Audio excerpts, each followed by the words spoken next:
ரோட்ல இருக்கிற தெருநாய் கூட நம்மளை பார்த்தா கத்தும், யார் இது புது ஆள் வந்திருக்காங்க அப்படின்னு. அந்த தெருநாய் இருக்குல்ல, அதுக்கு பிடிச்ச பிஸ்கெட் போடணும். ஒரு சில தெருநாய்ங்கெல்லாம் பார்த்தீங்கன்னா பிஸ்கெட் சாப்பிடாது, பிரியாணி தான் சாப்பிடும், நான்வெஜ் தான் சாப்பிடும். அதுக்கு பிடிச்ச மாதிரி செஞ்சு அதை போட்டு அது நம்மளை கத்தாம பார்த்துணும். எனக்கு 2 நிமிஷம் தலை சுத்திடுச்சு. ஹாய் ஹலோ வணக்கம் மக்களே. ஸோ இந்த வீடியோவில் நம்ம என்ன பார்க்க போகிறோம்னா, இந்த வீடியோவில் நிறைய விஷயத்தை பற்றி டிஸ்கஸ் பண்ண போகிறோம். ஃபஸ்ட்டு இதுக்கு முன்னாடியே நம்ம பேசியிருப்போம். என்ன அப்படின்னா, ராகவா லாரன்ஸ் வந்து இப்போ வந்து ரீசெண்டாக நான் வந்து அரசியலுக்கு வரப்போகிறேன் அப்படின்ற மாதிரி ஒரு விஷயத்த சொல்லிகிட்டு இருந்தார். நாமளுமே அதுவே சொன்னோம், நீங்கள் நிறைய நல்லது பண்ணிக்கிட்டு இருக்கீங்க, அதெல்லாம் ஒன்றும் பிரச்சனை இல்லை. ஆனால் இதை யார் கூட சேர்ந்து பண்ண போகிறீங்கன்னு நினைக்கும் போது அது கொஞ்சம் நமக்கு கன்ஃபியூஷனாக இருக்குது அப்படின்ற மாதிரி நம்ம சொல்லிகிட்டு இருந்தோம். பட் இப்போ ரீசெண்டாக ஒரு விஷயத்த சொல்லியிருக்காரு. அது மூலயமா பயங்கரமான எதிர்ப்பு சம்பாதிச்சுக்கிட்டு இருக்காரு ராகவா லாரன்ஸ். அது குறிப்பாக தமிழக மக்களை அவர் பேசின விஷயம் தான் பார்த்தீங்க அப்படின்னா ஏற்றுக்கவே முடியாத லெவலில் இருக்குது. ரோட்டில் இருக்கிற தெருநாய் கூட நம்மளை பார்த்தா கத்தும். ஸோ அதுக்கு நாம் ஏதாவது சொல்லி தான் நாம் ஏதாவது அதுக்கு பதிலடி கொடுத்து தானே ஆகணும். ஸோ அதுக்கு அதை பற்றியும் பார்க்க போகிறோம். இது நம்ம மது விலக்கு துறை அமைச்சர் இருக்கார்ல, அவர்கிட்ட 717 கடையை மூடிட்டாங்க அப்படின்ற மாதிரி அதுக்கு ஆதாரம் என்னன்னு கேட்டால், ஆதாரம் வந்து சோசியல் மீடியாலே இருக்கே அப்படின்ற மாதிரி ஒரு பயங்கரமான ஒரு பதில் சொல்லியிருக்காரு. ஸோ அது என்னன்றதை பார்ப்போம். அடுத்து ராஜ்மோகன் கிட்ட இப்போ டைரெக்டாக சொல்லுவோம் பார்த்தீங்கன்னா, முதல்வர் வந்து விஜய் கிடையாது, நிழல் முதல்வராக ஆதவ் தான் பார்த்தீங்க அப்படின்னா என்ன சொல்கிறது, முதல்வராக பயங்கரமாக இது பண்ணிக்கிட்டு இருக்காரு அப்படின்னு சொல்லி ஒரு கேள்வி கேட்டதுக்கு அவர் ஒரு பதில் சொல்லியிருக்காரு. அதுக்கு பத்திரிக்கையாளர் ஒரு பதில் கேட்டார் பாருங்க, அதுதான் சரியான தரமான சம்பவம்னு சொல்லுவேன். ஸோ அது என்னன்றதை இந்த வீடியோவில் எல்லாம் டீட்டெயிலாக பார்க்க போகிறோம். ஸோ வீடியோ இப்போ நம்ம சேனல் ஃபஸ்ட் டைம் பார்க்குறீங்க அப்படின்னா ஒரு லைக் ஒரு சப்ஸ்கிரைப் பண்ணிங்க, அப்போ தான் நிறைய பேருக்கு நம்ம வீடியோ சஜஷன் ஆகும். வாங்க வீடியோக்குள்ளே போகலாம், ஆரம்பிக்கலாங்களா. ஃபஸ்ட்டு பார்த்தீங்க அப்படின்னா, ராகவா லாரன்ஸ் அரசியலுக்குள்ளே வரப்போகிறாரு. இப்போ ரீசெண்டாக நடந்த ஒரு பத்திரிகையாளர் சந்திப்பில் என்ன தெரியுமா சொல்லியிருக்காரு, அதாவது இப்போ நம்ம ஒரு புதுசாக ஒரு வீட்டுக்கு போகிறோம் அப்படின்னா, அங்கே இருக்கிற தெருநாய்களாக நம்மளை பார்த்து யாரா புதுசாக வந்திருக்கா அப்படின்னு சொல்லி பார்த்து குலைக்குங்க. அப்போ நம்ம வந்து பார்த்திங்கன்னா அந்த நாய்களுக்கு வந்து பிஸ்கெட் போட்டால் அமைதியாயிரும். சில நாய்களுக்கு பிரியாணி நான்வெஜ் போட்டால் தான் அது வந்து அமைதியாகுன்ற மாதிரி ஒரு விஷயம் சொன்னார்.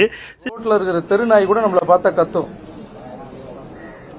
யார் இது புது ஆள் வந்திருக்காங்க அப்படின்னு. அந்த தெருநாய் இருக்குல்ல, அதுக்கு பிடிச்ச பிஸ்கெட் போடணும். ஒரு சில தெருநாய்ங்கெல்லாம் பார்த்தீங்கன்னா பிஸ்கெட் சாப்பிடாது, பிரியாணி தான் சாப்பிடும், நான்வெஜ் தான் சாப்பிடும். அதுக்கு பிடிச்ச மாதிரி செஞ்சு அதை போட்டு அது நம்மளை கத்தாம பார்த்துணும். சரி, இது எதுக்குடா சொன்னார்னு பார்த்தீங்கன்னா, அடுத்த ஒரு பதிலுமே என்ன தெரியுமா சொல்கிறாரு, அதாவது வீட்டுக்கே இப்படின்னா நாட்டுக்கு எப்படி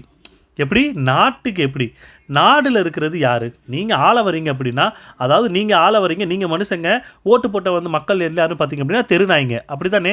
ஒரு வீட்டுக்கே இவ்வளோ ஆகுதுன்னா ஒரு நாட்டை கொடுத்துருக்கீங்க, கொஞ்சமாவது டைம் கொடுங்க, பாசிட்டிவாக திங்க் பண்ணுங்க. புதுசாக அரசு வேணும், மாற்றம் வேணும்னு கேட்குறீங்க, மாற்றம் வந்துடுச்சு, மாற்றத்துக்கு கொஞ்சமான டைம் கொடுக்கணும்வா, அப்படித்தானே சொல்ல வரீங்க, வேற எப்படி சொல்ல வரீங்க? மக்களை பார்த்து தெருநாய்ங்கன்னு சொல்கிற நீங்கள் என்ன மனித புனிதரோ? நீங்கள் நிறைய பேருக்கு வந்து நீங்கள் ஹெல்ப் பண்ணுறீங்க அப்படின்றதுனால நீங்களே தன்னை வந்து ஒரு மனித புனிதராக நீங்கள் நினச்சிக்கிட்டீங்களோ? என்ன சார், அதான் ஆரம்பத்தில் நிறைய பேர் சொன்னாங்க வேணாம், அரசியலுக்கு இந்த ஆள் வேணான்ற மாதிரி சொல்லிகிட்டு இருந்தாங்க. நாம் கூட சொன்னோம் பரவாயில்ல வந்தால் என்ன இதாக போகுது அப்படின்னு நினச்சிக்கிட்டு இருந்தோம். ஆனால் எதுக்காக வேணான்னு சொல்லியிருக்காங்கன்றது நமக்கே இப்போ தான் புரியுது. இந்த மாதிரியெல்லாம் இவங்க பேசுவாங்க. இந்த நேற்று ஒருத்தன் பேசிக்கிட்டு இருந்தான், மாஸ்டர் மகேந்திரன் சொல்லிவிட்டு, 6 மாதம் கரண்ட் வரலைன்னா என்ன சொல்கிறது, கண்டுக்காதீங்க, கேட்காதீங்க. 6 மாதம் இவங்க அப்பா வீட்டில் வந்து கரண்ட் வராமல் இருந்திருந்தா இவன் சும்மா இருந்திருப்பாப்புல, கேட்காதீங்கன்னு சொல்கிறான். இன்னும் இதே மாதிரி தான், அப்படியே சும்மா விட்டதுனால தான் இப்போ லாரன்ஸ்னு ஒரு ஆள் வந்து தெருநாய்ங்கன்ற மாதிரி நம்மளை சொல்லிக்கிட்டு இருக்காப்புல. அண்ணா குமார், அது அவ்வளோதான், டைம் முடிஞ்சுது, வா. என்னையா இது நான் எனக்கு தெரிஞ்சு மோஸ்ட்லி பார்த்தீங்க அப்படின்னா இவங்களே அடி வாங்கிட்டே இருக்காங்க. நான் என்ன நினைக்கிறேன், இப்போ கண்டினியூவாக எதுக்காக நடிகர்கள் வந்துக்கிட்டே இருக்கீங்க, நடிகர்கள் வந்து அதிகமாக பேசிட்டு எதுக்கான முக்கியமான காரணம் என்ன இருக்குது? நீங்களும் இப்போ இவங்களுக்கு என்ன தெரியுமா ஒரு மைண்ட் செட் வந்துருச்சு, அதாவது 2 வருஷத்தில் ஒருத்தர் கட்சி ஆரம்பித்து 2 வருஷத்தில் ஒருத்தர் ஆட்சியை பிடிச்சி சிஎம் ஆகிட்டார். அப்போது அரசியல்ன்றது ரொம்ப ஈஸி தானே போல் இருக்குது. நமக்கெல்லாம் நிறைய பேர் பார்த்திங்க அப்படின்னா அரசியல் வந்து ரொம்ப கஷ்டம், அதெல்லாம் ஒன்றும் பண்ண முடியாது நிறைய பேர் சொல்லியிருப்பாங்க. ஆனால் இவர் 2 வருஷத்தில் இவ்வளோ ஈஸியாக பிடிச்சிட்டார் அப்படின்னா நாமளாம் பயங்கரமான வேலையெல்லாம் பார்த்துக்கிட்டு இருக்கோம். அப்போ நாமளும் ஈஸியாக பிடிச்சிடலாமேன்ற ஒரு மைண்ட் செட்டு இப்போ எல்லா நடிகர்களுக்கும் ஓரளவுக்கு வர ஆரம்பிச்சிருச்சுன்னா இந்த விஷயத்த எனக்கு தோணுது. இந்த விஷயம் பேசுனது ராகவா லாரன்ஸை பயங்கரமாக பார்த்தீங்க அப்படின்னா பேக் ஃபயர் ஆக்கி விட்டுருச்சு. நிறைய பேர் எடுத்து பேசுகிறாங்க, நிறைய பேர் திட்டவும் ஆரம்பிச்சிருக்காங்க. குறிப்பாக இப்போ தாடி பாலாஜி பார்த்தீங்க அப்படின்னா அவருமே சொல்லிக்கிட்டு இருந்தார், சரி ராகவா லாரன்ஸ் வந்தார்னா ஓகே நமக்கெல்லாம் சந்தோஷம் தான் அப்படின்ற மாதிரி. இப்போ அவரும் பார்த்தீங்க அப்படின்னா சார் நீங்கள் பேசுனது தப்புன்ற லெவலுக்கு ஒவ்வொருத்தவங்க சொல்ல ஆரம்பிச்சிட்டாங்க. சப்போர்ட் லாரன்ஸ் மாஸ்டருக்கு தான் அப்படின்னு சொன்னவங்க அத்தனை பேரையும் லைட்டாக மனசு வருத்தப்படும்படி 2-3 வார்த்தைகளை பிரயோகிச்சு பேசிட்டீங்க மாஸ்டர். அது கொஞ்சம் மன சங்கடமாக இருக்குது. நாய்ங்கிறீங்க, பிஸ்கெட் போட்டால் சில நாய்ங்க சும்மா இருக்கும், சில நாய்ங்க பிரியாணி போட்டால் சும்மா இருக்கும். இது ஒரு வார்த்தையா சொல்லுங்கள்? பொலிட்டிக்கலில் வரணும்னு முடிவு எடுத்துட்டீங்க, அப்போ வார்த்தைகளை எவ்வளோ கவனமாக நீங்கள் பயன்படுத்தணும். ஏன் லாரன்ஸ் கூட இருக்கிறவங்களே நிறைய பேர் சொல்ல ஆரம்பிச்சிட்டாங்க நீங்கள் பேசுனது தப்புன்னு சொல்லி. ஒரு பத்திரிக்கையாளர் சந்திப்பில் நீங்கள் எப்படி பேசணும்னு கூட தெரியாத ஒரு ஆள் மக்களை பார்க்க வரும்போது மக்கள்கிட்ட நீங்கள் எப்படி பேசுவீங்க, மக்களை எப்படி ஆட்சி பண்ணுவீங்கன்ற லெவலுக்கு நமக்கு தோண ஆரம்பிச்சிருச்சு. அந்த மாதிரி தாங்க எல்லாரும் பேசிக்கிட்டு இருக்காங்க. அதில் பாசிட்டிவாக நாம் யோசிக்கணுமா, புதுசாக ஒருத்தவங்களுக்கு நாட்டை கொடுத்துருக்கீங்கன்னா கொஞ்சம் டைம் கொடுங்கன்னு கேட்குறாங்க. எதுக்கு டைம் கொடுக்கறதுக்கு? மற்றவங்களெல்லாம் மக்களை பார்த்து நாய்ங்கன்னு சொல்கிறதுக்கா? இதுக்காக உங்களுக்கு நாங்கள் டைம் கொடுக்கணும். இதில் இவர் அரசியலுக்கு வராருன்னு சொன்ன உடனே நிறைய பேர் பார்த்தீங்க அப்படின்னா அதுக்கு ஃபயர் விட்டு அமைச்சர் ராகவா லாரன்ஸ்னு சொல்லி ஒரு ஃபோட்டோ போட்டு அதுக்கு சப்போர்ட் பண்ணி ஃபயர் விட்டுக்கிட்டு இருக்கானுங்க.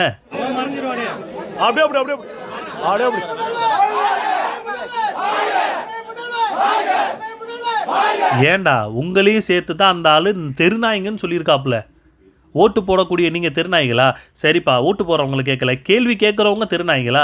கேள்வி கேட்டாலே அவங்க தெருநாய்ங்கன்னா எப்படி? ஒரு ஆட்சியில் இருக்கிறவங்க தப்பு பண்ணாங்க அப்படின்னா மக்கள் கேள்வி கேட்க தான் செய்வான். இப்போ கேள்வி கேட்குறாங்க அப்படின்னா அப்போது இப்போ என்ன சொல்கிறது, கரண்ட் வராமல் இருக்குது, மக்கள் போராடிக்கிட்டு இருக்கான், மக்கள் ஆட்சி அதிகாரத்தை பற்றி கேள்வி கேட்டுக்கிட்டு இருக்காங்க, அப்போ அவங்களும் தெருநாய்ங்க தான். அப்படி தானே? அப்போ எல்லாருமே தெருநாய்ங்க, கேள்வி கேட்டாலே தெருநாய்ங்க.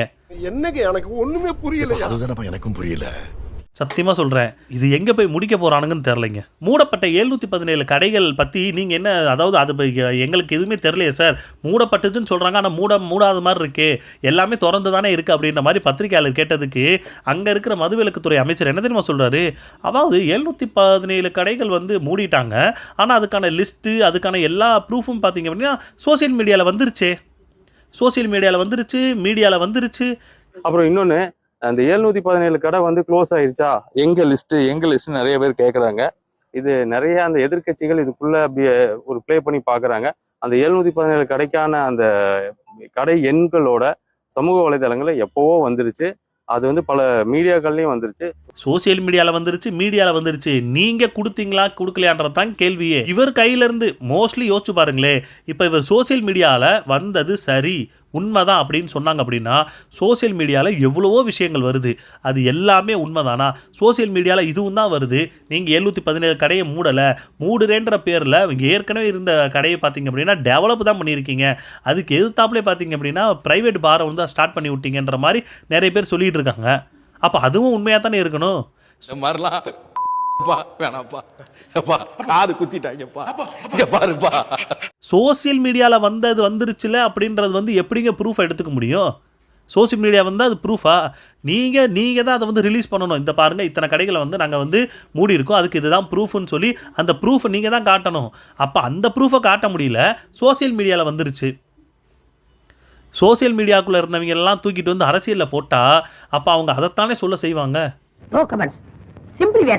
அடுத்து ஒரு வீடியோ பார்த்தேங்க, அந்த ஆழ்துளை கிணறு போடுற இடத்துல பயங்கரமான சண்டை, ஒரு பொண்ணை போட்டு அந்த அடி அடிக்கிறாங்க. அது கேட்டால் அது என்ன சொல்கிறது, டிவிக்கோட நிர்வாகியா.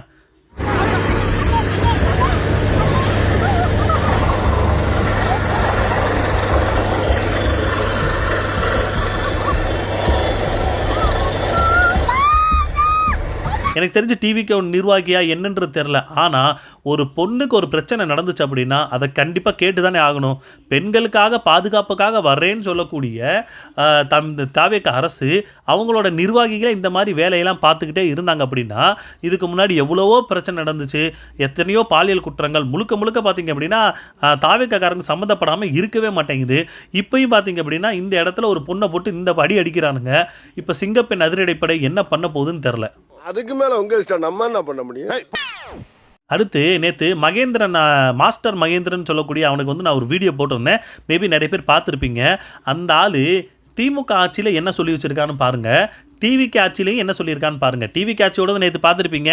எதுக்கு நீங்கள் அதெல்லாம் கேள்வி கேட்குறீங்க, கேட்காதீங்க, 6 மாதம் கண்டுக்காதீங்க அப்படின்ற மாதிரி சொன்னால் அதே வாய் தான் பார்த்தீங்க அப்படின்னா போன திமுக ஆட்சியில் கேள்வி கேளுங்க, கேள்வி கேட்குறது தான் எங்கள் உரிமை, நீங்கள் கேட்காம விட்டீங்கன்னா நம்ம தமிழருடைய அடையாளம் மரபு எல்லாத்தையும் பார்த்தீங்க அப்படின்னா மியூசியமில் வச்சு பூட்டி வச்சுருவாங்க, நமக்கு அதை பற்றி தெரியாமலே போயிடும், கேள்வி கேட்டால் தான் நம்ம இதாக இருக்க முடியுன்ற மாதிரி வாய் வலிக்க பேசி வச்சுருக்காப்புல. இப்போ வந்துட்டு கேட்காதீங்க சார், அதெல்லாம் எது கேட்டுக்கிட்டு இருக்கீங்க, ஒரு 6 மாதம் விடுங்கன்னு சொல்லி கேட்டுக்கிட்டு இருக்கேன். நம்மளுக்கு பிரச்சனை வந்தால் நம்ம தான் ஃபேஸ் பண்ணணும், நம்ம தான் இறங்கி என்னன்னு கேட்கணும். இன்றைக்கி நீங்கள் எல்லாருமே இதை செஞ்சுக்கிட்டு இருக்கீங்க. இதை தயவு செஞ்சு எல்லாருமே செய்யுங்க. இதை அப்படியே விட்டுட்டிங்கன்னா நம்ம தமிழ்நாடு, நம்ம தமிழ், நம்ம கலாச்சாரம் நாளைக்கு மியூசியமில் போயிட்டு இப்படி தான் இருந்துச்சுன்னு சொல்லிட்டு தான் நம்ம பார்க்க தெரியலங்க.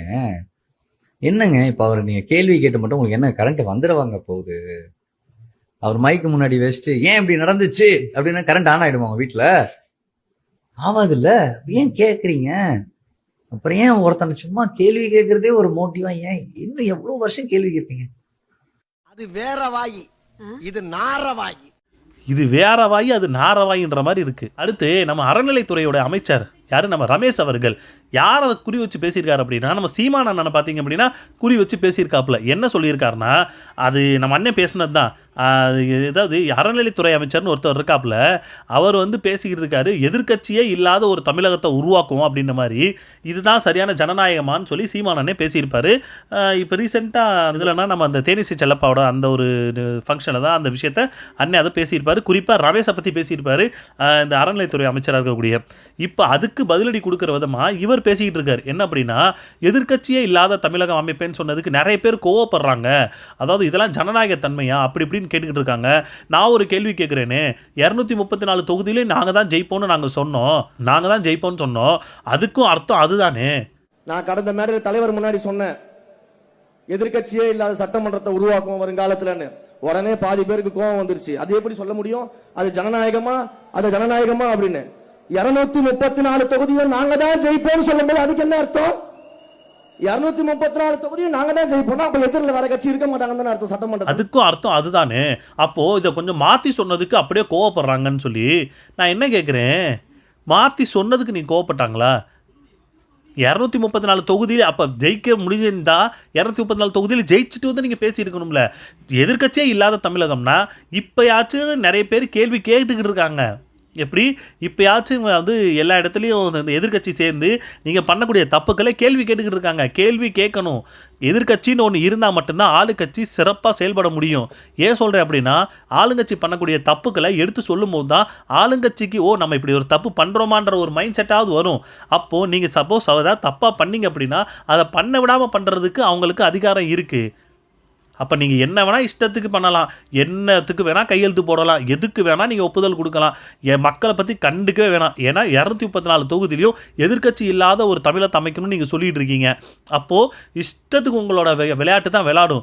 அதுக்கு தான் சீமான் என்ன சொல்லியிருந்தார், எதிர்க்கட்சி இருந்து தான் ஆகணும், எதிர்க்கட்சி இருந்தால் தான் கேள்வி கேட்குறதுக்கு அங்கே ஒரு ஆள் இருப்பான். நீங்கள் வெறும் பேஜை தட்டுறதுக்கு மட்டும் நீங்கள் போய் உள்ளே போய் உட்கார போகிறல. நீங்கள் சப்போஸ் ஒரு தப்பு பண்ணுறீங்க அப்படின்னா ஆளுங்கட்சியிலேருந்து யாராச்சும் கேள்வி கேட்பாங்கன்னு நீங்கள் நினைக்கிறீங்களா?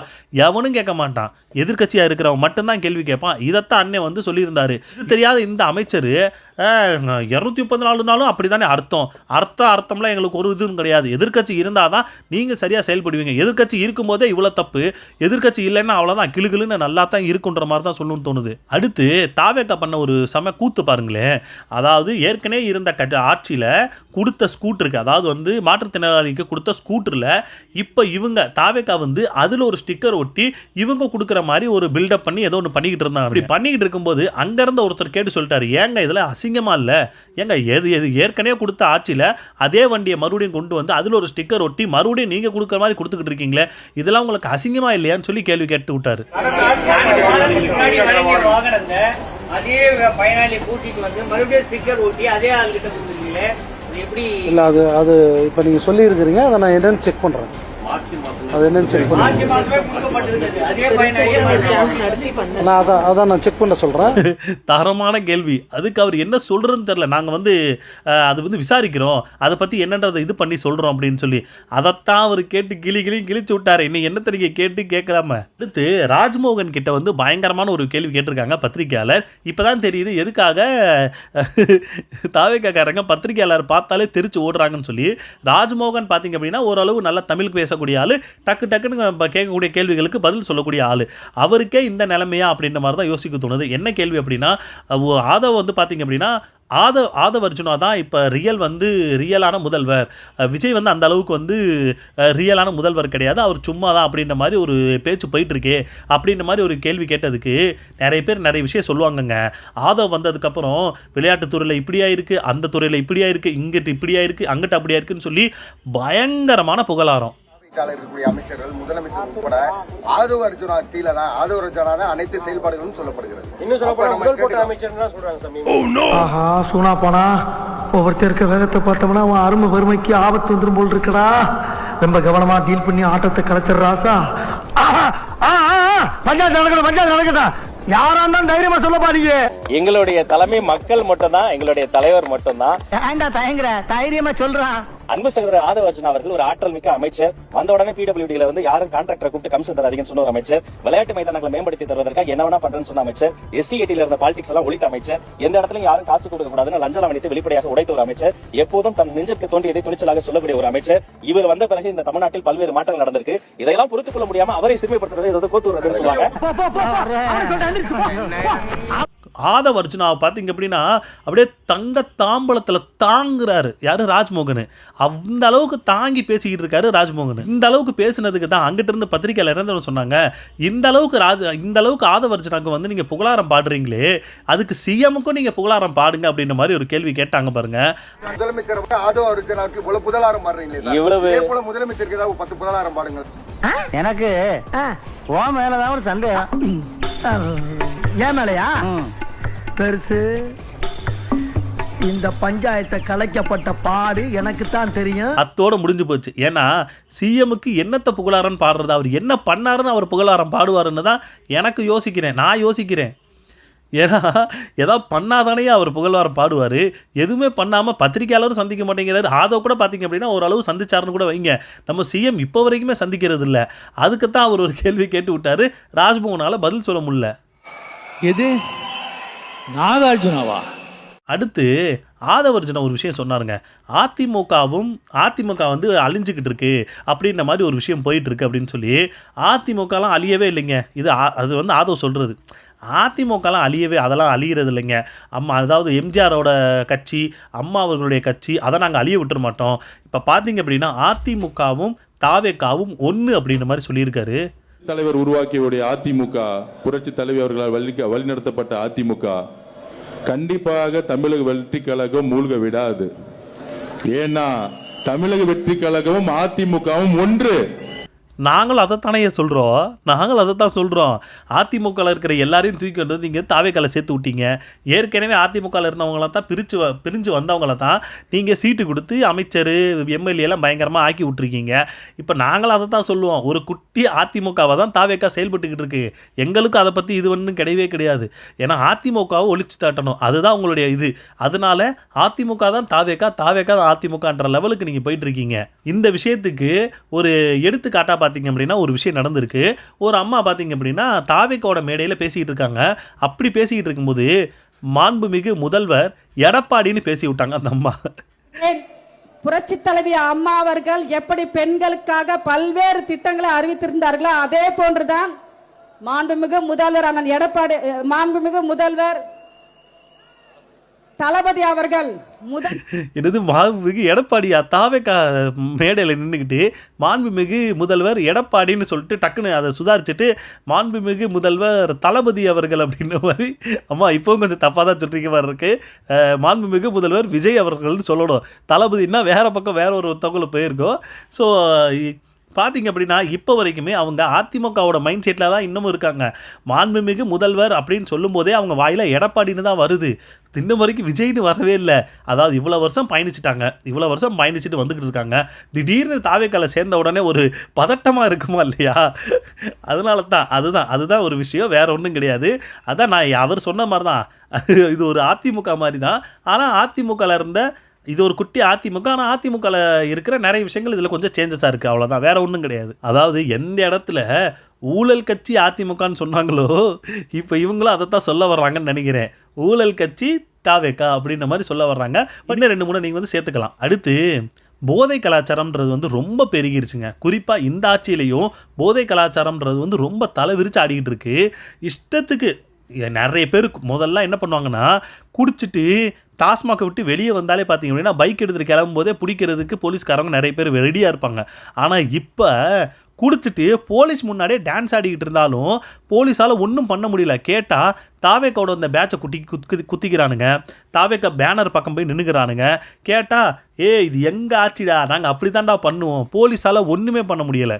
இந்த பிரச்சனைகள்லாம் ஏன் நடக்குது அப்படின்றத அனலைஸ் பண்ணி பார்க்கும்போது சுத்தி பார்த்தீங்கன்னா ஒரே இடத்துல தான் வந்து நிற்குது, போதை பொருள் நடமாட்டம்.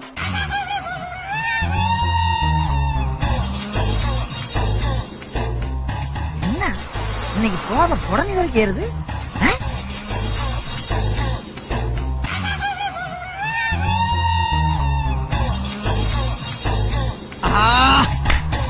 இந்த சொன்னா தூங்க கூடாதுன்னு ஊருக்குள்ள எவனோ செய்வன வச்சுட்டான்.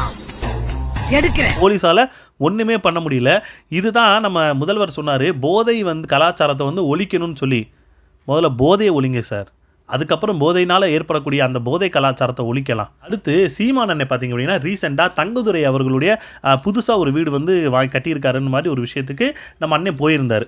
ஆனால் நிறைய பேர் பார்த்தீங்க அப்படின்னா இப்போ கண்டினியூவாக நிறைய விஷயங்கள் நடக்குது. அதை வச்சு நிறைய பேர் பார்த்தீங்க அப்படின்னா அண்ணன் பண்ணுறது நல்லா இல்லை, இவர் எதுக்கு இப்படிலாம் பண்ணிக்கிட்டு இருக்காருன்னு சொல்லி நான் என்ன கேட்குறேன், அண்ணன் இது வரைக்கும் பண்ணதையுமே மக்கள் எவ்வளவோ கிரிட்டிசைஸ் பண்ணிகிட்டு இருந்தாங்க. மக்கள் வந்து அண்ணனை நம்பவே இல்லை. இப்போ அண்ணன் என்ன பண்ணால் என்ன, பண்ணலைன்னு என்ன? இப்போ ரீசெண்டாக தங்கதுரை அவர் வீட்டுக்கு போயிருந்தார். அப்போ ராஜ்மோகனுமே ஷாய்தாங்க மேபி அங்கே இருந்தாருன்னு நினைக்கிறேன். அவர் கூட அங்கே நின்று அவரை வந்து கட்டி பிடிச்சி அவர் வந்து பேசினார், சிரிச்சார், எல்லாம் பண்ணார். மனிதனுடைய வாழ்நாளில் எத்தனையோ அடுக்கடுக்கான சாதனைகள் இருக்குது. அதில் இது ஒரு சாதனை. ஒரு வீடு சொந்தமாக நமக்கு இருக்குது அப்படிங்கிறதுல அதை என் தம்பி சாதிச்சிருக்காங்கிறது எனக்கு பெருமை. இது அண்ணனுடைய எப்பயுமே இயல்பு. யாராச்சும் ஒரு எதிரியாக இருந்தாலும் நமக்கு எதிராக ஒருத்தவங்க வர்றாங்க அப்படின்னா அவங்கள வந்து பேசுவாங்க, சிரிப்பாங்க, அவங்க கூட இது பண்ணுவாங்க, எல்லாமே நடக்கும். ஏன்னா நிறைய இடத்துல நீங்கள் பார்த்துருப்பீங்க, சப்போஸ் மேடை பேச்சுகளில் பார்த்தீங்க அப்படின்னா பாஜகலேருந்து தமிழிசை சவுந்தரராஜன் வந்திருப்பாங்க, நிறைய பேர் வந்திருப்பாங்க, உள்ள உட்காந்து பேசிக்கிட்டு இருப்பாங்க. மேடைக்கு முன்னாடி, மேடையில் வர்றதுக்கு முன்னாடி அண்ணன் கூட எல்லாரும் பேசிக்கிட்டு இருப்பாங்க. அது நார்மலான இயல்பாக அவங்க பேசக்கூடிய ஒரு விஷயம்.